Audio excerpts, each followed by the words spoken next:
हमारे समाज का उद्धार हो जाएगा, उसी दिन हमारे हक अधिकार लागू हो जाएंगे। सब बिगड़ जाता है तब हम यहाँ के गांव खड़ा देवी कुल मताई खतरे पूर्वजों को नमन करना चाहूंगा। साथ ही यहाँ लड़ झगड़ कर हमें जो अधिकार देके गए हैं, आज उनकी सुरक्षा के लिए हम बोल पा रहे हैं, इसके लिए भी मैं धन्यवाद देना चाहूंगा। साथियों, आज हम ये विश्व आदिवासी दिवस क्यों मना रहे हैं, किस लिए मना रहे हैं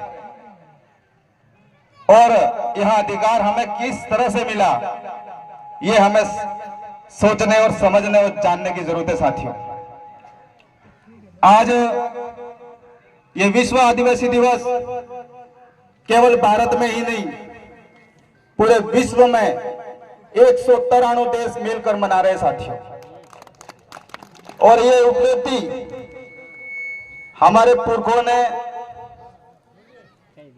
हमें दी है, इसको कभी भूलना नहीं चाहिए। साथियों, लेकिन वर्तमान काल में देखा जाए, हमारे समाज को, आदिवासी समाज को बिखरने के लिए केंद्र सरकार और राज्य सरकार हमारे बीच में नए नए कानून ला रही है और उन कानूनों के तहत हम लोगों को अलग थलग किया जा रहा है। आपने अभी तत्काल देखा होगा, तत्कालीन एक जजमेंट आया है, शेड्यूल एरिया में रिजर्व कोटा है, रिजर्व कोटे के अंदर भी रिजर्व कोटा दे दिया और इसमें हमारे बहुत से बुद्धिजीवी इस तर्क वितर्क को समझ नहीं पा रहे। बहुत सारे बुद्धिजीवी खुश है इस अधिसूचना को लेकर, इस जजमेंट को लेकर, लेकिन साथियों, भले ही उस जजमेंट में हमें आदिवासी भील कौम के लिए वो जजमेंट 100% खरा है, लेकिन आदिवासी समाज में जो मीणा जनजाति है और अन्य जो जनजातियां हैं जो आदिवासी कौम में आती है, उनके लिए क्या जजमेंट में कोई सुविधा प्रदान की है क्या? साथियों, नहीं की है। ये सिर्फ और सिर्फ हमें आदिवासियों को तोड़ने की साजिश चल रही है, इसको हमें समझना होगा। आज हम देखने जाए और देखते जाए, आज हम ग्रुपों में बैठ रहे हैं, कोई सामाजिक संगठन में बैठ रहा है, कोई पार्टियों में बैठ रहा है, हम अलग थलग जा रहे हैं और हमारे पीछे वो देख रहे हैं कि आदिवासियों की कभी एकता नहीं हो पाएगी, इसलिए हमारे पीछे षड्यंत्र रचा जा रहा है और षड्यंत्र रचकर हमारे समुदाय को अलग अलग करने की कोशिश की जा रही है। इस षड्यंत्र को समझना होगा और आदिवासी समाज को इस आदिवासी बैनर तले वापिस एकजुट होकर एक आवाज में बुलंद करनी होगी, आवाज बुलंद करनी होगी, तब जाके हम हमारे हक अधिकार सुरक्षित रहेंगे। साथियों, आज हमारे राणा पूंजा भील, जिसकी आज हम गौरव गाथाएं गाते हैं, उन्होंने हमारे लिए कितना संघर्ष किया। क्या आज युवा पीढ़ी उनके बारे में जानती है? नहीं जानती। क्यों नहीं जानती है? क्योंकि जो समझदार लोग हैं उन्होंने इनको बताया तक नहीं। वो इसलिए नहीं बताया, जो समझदार लोग हैं वो मनुवादियों के इशारों पे चलते, इसलिए नहीं बताया।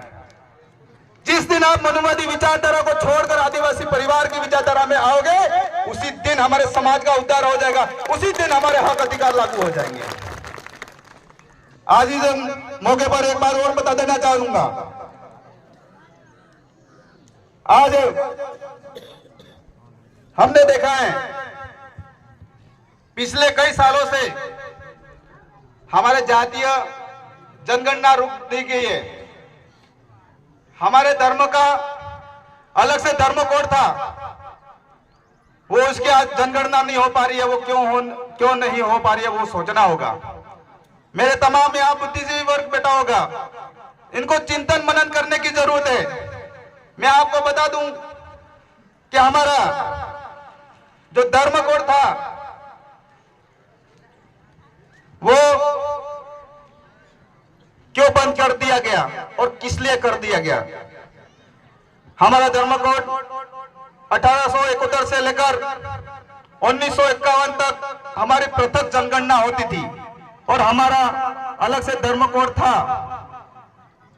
लेकिन इसको रोकने का काम इसलिए किया गया कि हम लोग जो है इस देश के 9.9% जो आदिवासी लोग हैं वो इस देश के मालिक हैं और मालिकाना हक जता देंगे, इसलिए इन्होंने धर्म कोड बंद कर दिया साथियों। तो हमें इस विश्व आदिवासी दिवस पर इस मंच से यह आगाज करना होगा कि आने वाली जो जनगणना है या जनगणना कराई जाए उसमें हमारे पृथक आदिवासी धर्म कोड होना चाहिए। इसमें आप सब सहमत, हाथ ऊंचा करके सहमति जताओ कि अलग से हमारा धर्म कोड होना चाहिए कि नहीं होना चाहिए। धन्यवाद। अगर ये चीजें हमें जो बुद्धिजीवी वर्ग है वो समझ जाएगा तो निश्चित ही आने वाले समय में हमारा धर्म कोड मिलेगा, और धर्म कोड मिलता है तो निश्चित ही हमारे अधिकार जो दे रखे हैं 5th शेड्यूल और 6th शेड्यूल के अंदर। अभी मेरे एक भाई बोल रहे थे कुंभलगढ़ फोर्ट के अंदर मेरे समाज यहां से जाता है, उनको धक्के मार के निकाल दिया जाता है। ऐसा क्यों हो रहा है भाई?